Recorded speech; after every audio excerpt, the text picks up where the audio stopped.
A rebellion by more than 90 loyalist MLAs may cost the Rajasthan Chief Minister Ashok Gehlot his shot at the Congress chief's post.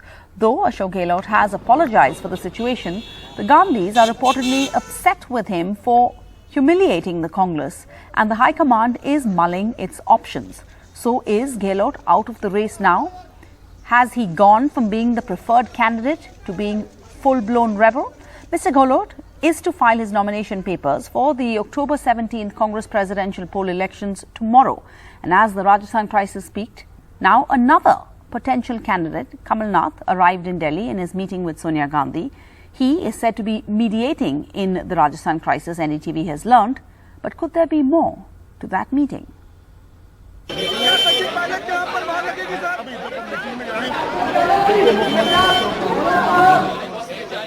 The day after the Rajasthan revolt, the cold vibes apparent. Barely 2 minutes after Ashok Gehlot walked into this Jaipur hotel to meet Central Party observers, Ajay Maken and Mallikarjun Kharge. Ajay Maken walked out without meeting Mr. Gehlot, saying, why should he?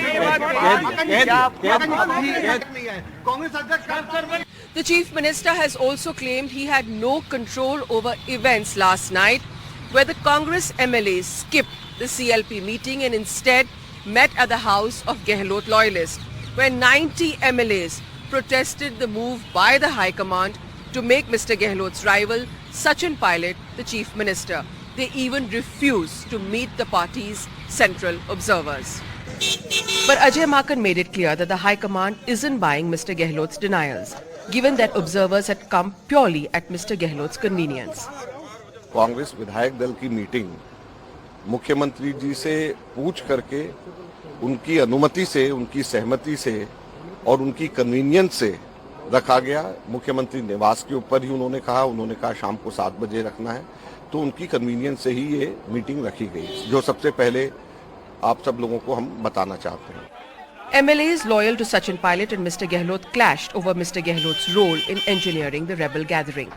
अगर उनकी present में, उनके रहते हुए या राजस्थान में ऐसा कोई भी होता है तो आप अंदाजा लगा सकते हैं कि उनकी सह के बिना ये काम हो ही नहीं सकता।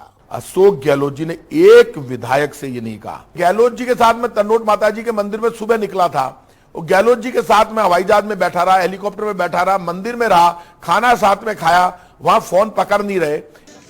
The High Command has so far not indicated they will act against Mr. Gehlot. Instead, they may single out some of the key ringleaders of the revolt, like the Congress chief whip, who was personally calling the MLAs to the rebel meeting. Exactly what happens next is still unclear. But after the late night power play, it does appear that the High Command is probably rethinking their tactic to back Mr. Gehlot in his run for Congress president. With Uma Shankar Singh in Jaipur, Harsha Kumari Singh, NDTV. All right, let's go across to Srinivasan Jain and Harsha Kumari Singh, both of whom are monitoring all of these fast-moving developments in this story. Quite a script it's turning out to be. Vasu, Ashok Gehlot apologizing, claiming he was not involved. But how does all of this affect those much-awaited Congress presidential polls? Has Gehlot fallen out of favor? And if so, can he stay on as CM? Well, certainly, I think that this crisis that has engulfed the Congress, another crisis that has engulfed the Congress, has spread now far beyond Rajasthan. Because remember, Mr. Gehlot was expected in Delhi in the next 24 to 48 hours to file his nomination for the post of Congress president, for which he has tacitly been backed by the Congress High Command, by the Gandhi family. But now, after the show of strength last night, clearly the central observers are furious. The Congress High Command, the Gandhi Parivar, Sonia Gandhi particularly, is supposed to be most upset. They are not appearing to buy Mr. Gehlot's argument that he really had nothing to do with it. All of this now raising a question within the Congress about whether he should be the quote-unquote official candidate that is backed by them. Does he inspire that trust factor? This is now something which has become a serious question within the Congress. The challenge for the Congress is who can they come up with in this short period of time? Because remember, there's just now 3 to 4 days left before nominations close at the end of the week. So to find another candidate who could be seen as a quote-unquote loyalist, who would also have the clout to take on, Shashi Tharoor and perhaps someone else who might want to contest, is going to pose quite a challenge. We saw Kamal Nath there this evening earlier meeting Sonia Gandhi. Indications are that this conversation could largely have just been about Rajasthan and his attempts, Kamal Nath's attempts to try and mediate that crisis, because that's an ongoing crisis as well.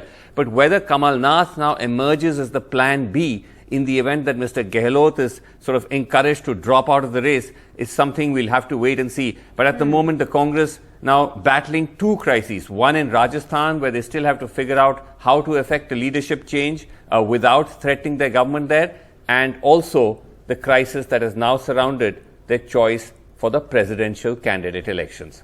And Harsha, Mr. Gehlot claims not to be involved in any way. You've been following Rajasthan politics for decades now, but could such a rebellion have happened without his consent? Well, I'm here right now, Sarah, at Shanti Dhariwal's house, and Shanti Dhariwal's house was the place where the rebels actually met. And in fact, now they seem to be on the aggressive side. Mr. Dhariwal has made a frontal attack on Ajay Maken and said that actually Ajay Maken came here, he was canvassing for Sachin Pilot, and there was a conspiracy to remove Ashok Gehlot. We also asked him that, all the MLAs came here and they got together. This could not have happened without the Chief Minister knowing. And Mr. Shanti Dhariwal has gone on record to say that, he did not call the MLAs here. They came on their own because they don't want someone who tried to topple the government to become the next Chief Minister. Where was Mr. Ashok Gehlot on that day? Well, very interestingly, Sarah, he went to the India-Pakistan border to visit a temple. It's the Tanot Mata temple that he went to visit on the India-Pakistan border, where ironically telephone signals don't reach. So actually he was out of range in that sense. But of course, it's whether it was a mere coincidence or it was planned.